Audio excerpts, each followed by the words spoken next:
big bucks, your Sevenberg GM, and folks, I just want to thank you all for coming and spending some time with me. Appreciate you all for liking and subscribing to the page. And I just gotta give a special shout out to all the people who have subscribed the last 60 days. I greatly appreciate you. I believe that the 700 some subscribers we have right now can easily get us to 10,000. And I'm just gonna ask each and every one of you, send it out to 10 people. Send it out. Tell them about it. Spread the word. If you know anything about me from social media, I talk about don't be afraid of. Don't be a fake fan. I mean, we got 93.3 to Fredo who spew negativity about our coach and our program every day. And for me, it's really just about bringing a positive outlook on covering the Pittsburgh Steelers. So with that said, the Don't Be Afraid of t-shirt has arrived. And you, as a subscriber, will be the first that can get this collectible item.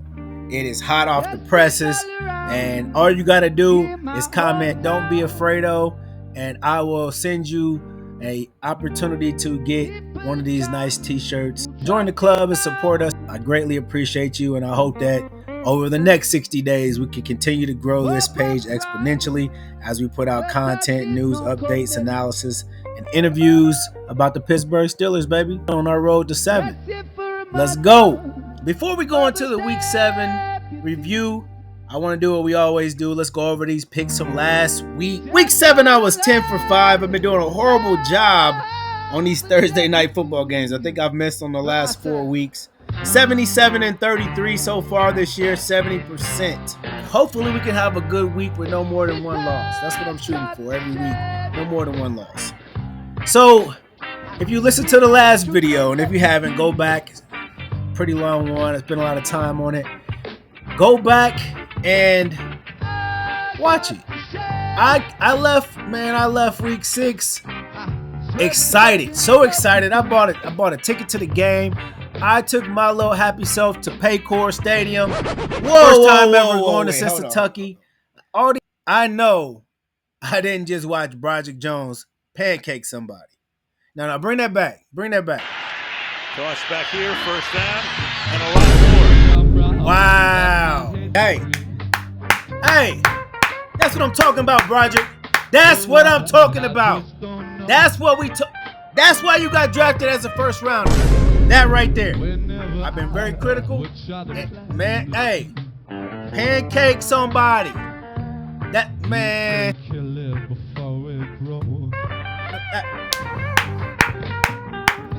Hey, I've been saying, and I mean it, ain't nobody that can stop this run game. Nobody in the NFL. Well, nobody except Moneybag Art by not calling the run plays. Ain't nobody in the NFL that's lining up against the Pittsburgh Steelers that can take that all game. One thing that I learned, Mike Tomlin does not care about our feelings. He does not care about our emotions. He does not care at all. And when a man does not care, I tell you, he does not care about how we feel about anything. He has one goal, and that is to be standing in Levi Stadium in Santa Clara at 6:30 p.m.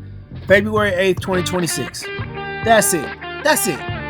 He doesn't care about winning this Thursday night football game. He doesn't care how many losing games in a row and the streaks and all the stuff the media talks about. He doesn't care about that. And you would say, how do you know that? Well, it's quite simple. I watched the film.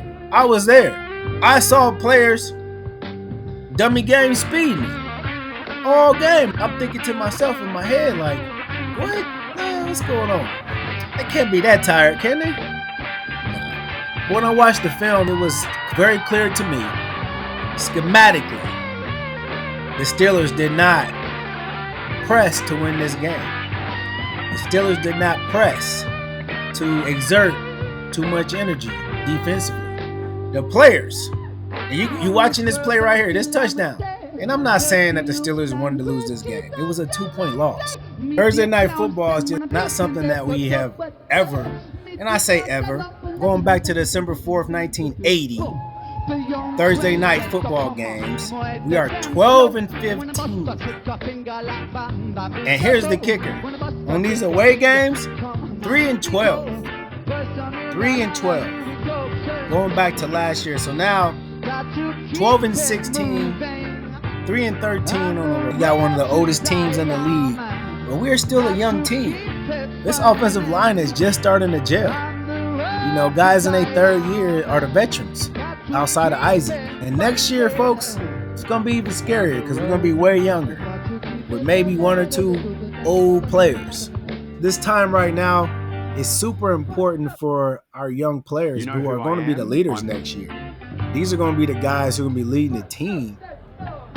Just doesn't seem like it's something that we really care about that much. It seems like, and I know this isn't factual, it just seems like there's an unwritten rule in Pittsburgh Steelers football that Thursday night is the second bye week. Thursday night games just mean we get 10 extra days until the next game.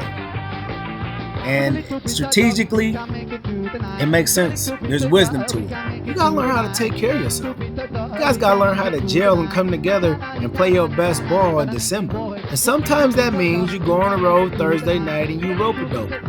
You don't give the same intensity and go as hard as you did the week before against the Browns, and you try to fight and get out of that thing healthy. That's part of football because you're not going to get another break. You're not going to get another 10 days. From here out, it's the gauntlet. After Sunday Night Football, it's 103 days to the Super Bowl. I think Mike T is just taking every opportunity and advantage to get his team there. To be honest with you, it's a necessary evil.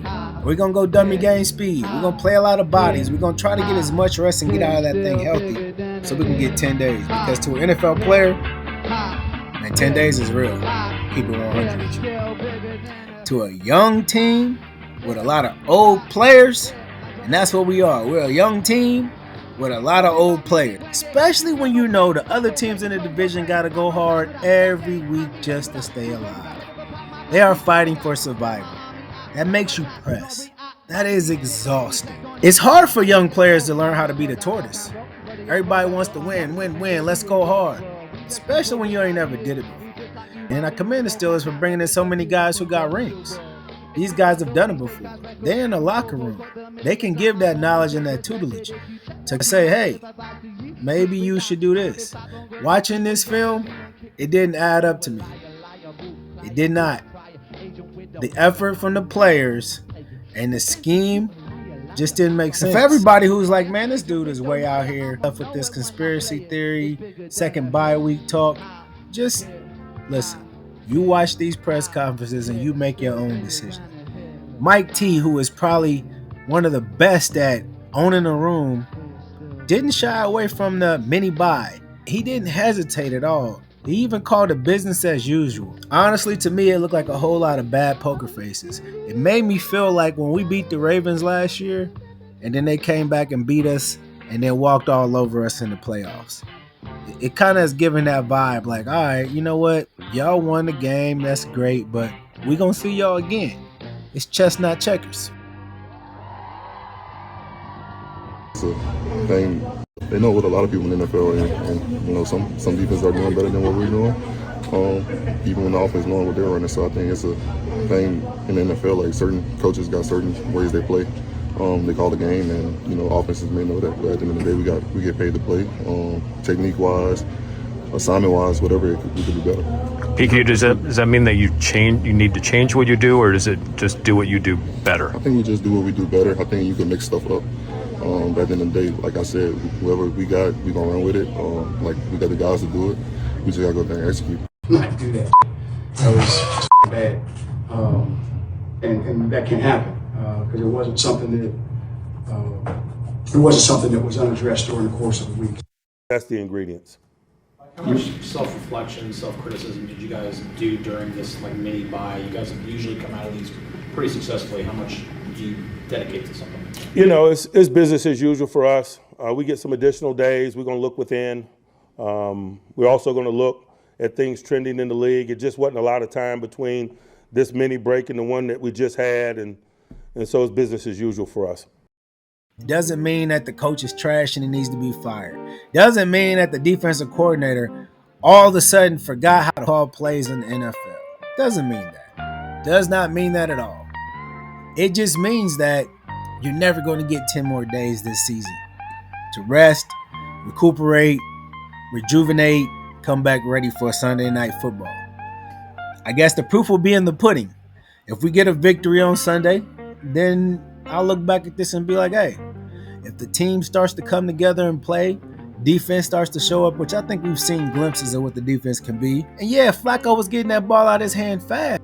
You don't play that defense unless when somebody catch the ball, you're going to make them feel you. And Jamar Chase is a triple crown guy.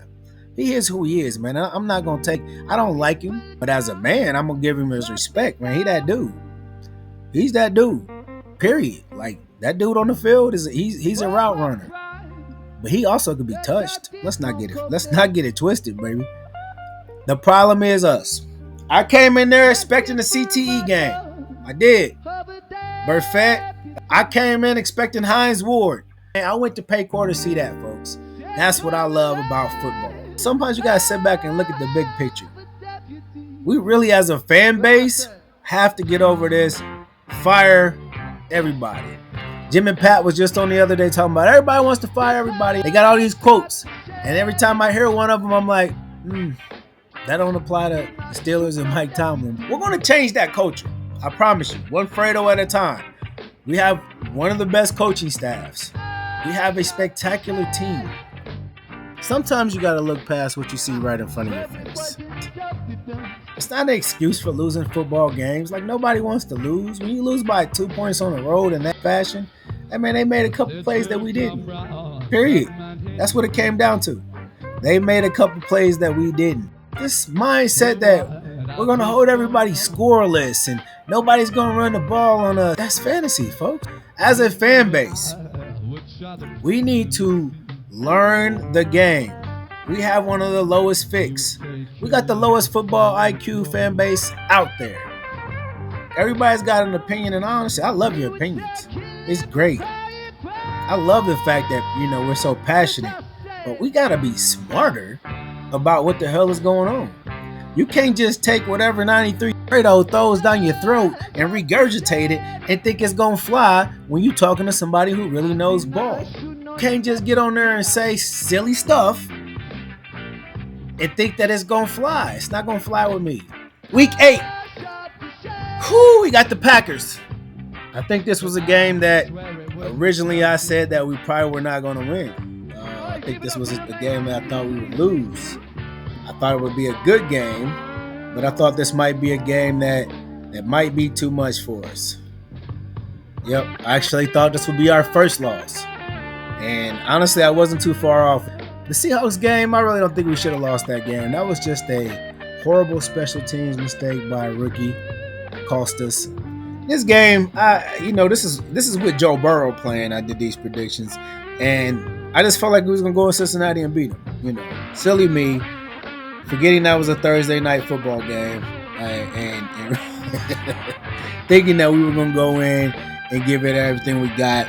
Nah, this Week 8 game against the Packers, I knew it was gonna be a challenge before the Packers got Micah Parsons. Now, if we come out and we run the ball, and we eat the clock, and we play it like it's a road game, and we don't get too cocky, we're going to win. We keep it 100. We do that, we're going to win. We get out here thinking Aaron Rodgers is 23 and not bad, Grandpa, we're going to have problems. We get in the third and long, it's going to be problems, folks. We don't stop Josh Jacobs. We don't sit Josh Jacobs down. Y'all watched that game last night. I watched the game. You know who got set down? Carson Wentz. Carson Wentz got set down. You saw him on the sideline. That man was way past sit down. He was no mas. And when you play us, that's what our defense does to you. Man, you didn't see that.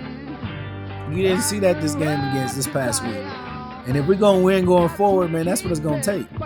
Last thing I want to touch on before we wrap this up, I'm going to play this clip right here, man, from 93 to Fredo, talking about the future renovations to Acrisure, to the place that we all come and worship, folks. We all come on Sunday, Mondays, Thursday nights and worship there, man. We all come together. And it's a one place at one time where we come together as a family and we commune together over our Pittsburgh Steelers. And this is the mentality that our media, our local radio has about us making improvements to our house. There are conversations happening between the Steelers, Allegheny County, and the state about the future of Acrisure Stadium, which is basically what's going to happen here. They need to get either $800 million in upgrades or discuss a brand new stadium entirely. And aren't they using the NFL draft coming here as like a major talking point from the team side of this? Hey, Yeah, the I draft's guess- coming here. We can't have this rinky-dink stadium. Look at what Cleveland's about to do. Look what the Bengals just did to Paycor Stadium. Yeah, did they do to Paycor The Bengals Stadium? had a renovation of nearly $500 million, and we know what the Browns They are gave it a doing. facelift, and the Browns are going to build Yeah. like a $2 billion stadium in Brook Park. All right. Like, you know what my stance is on this. Pay for it yourself, Art. Our radio station doesn't want us to have nice things. You don't want us to have nice things. You don't want us to be on par, if not better, with the rest of the league. We have one of the lowest ratings from the players about our facilities, our services, what we bring to them as their workplace. One of the lowest ratings in the league. You don't want us to make improvements? You want Mr. Rooney to pay for it by himself? When everybody comes and enjoys this, you have literally careers based on this. But you want him to pay for it by himself. Make it make sense, bro. How much of a Fredo can you be? We don't need no more fans. We don't. We got enough Fredos already in our fan base. Man, I tell you. Hey, folks, it's Bucks, your Sevenberg GM, and I honestly want to thank you for spending some time with me. Again, if you would like to get your Don't Be Afraido t-shirt, please comment Don't Be Afraido in the video. I will make sure you get the information to get you one. I thank you. I appreciate you guys. This thing does not grow without you. Please share this to your friends, family, people you don't like. Hopefully next week we can celebrate a W as we move forward towards this 7th Super Bowl title. Subscribe to the page so you can catch my interview with RB1 Jalen Warren.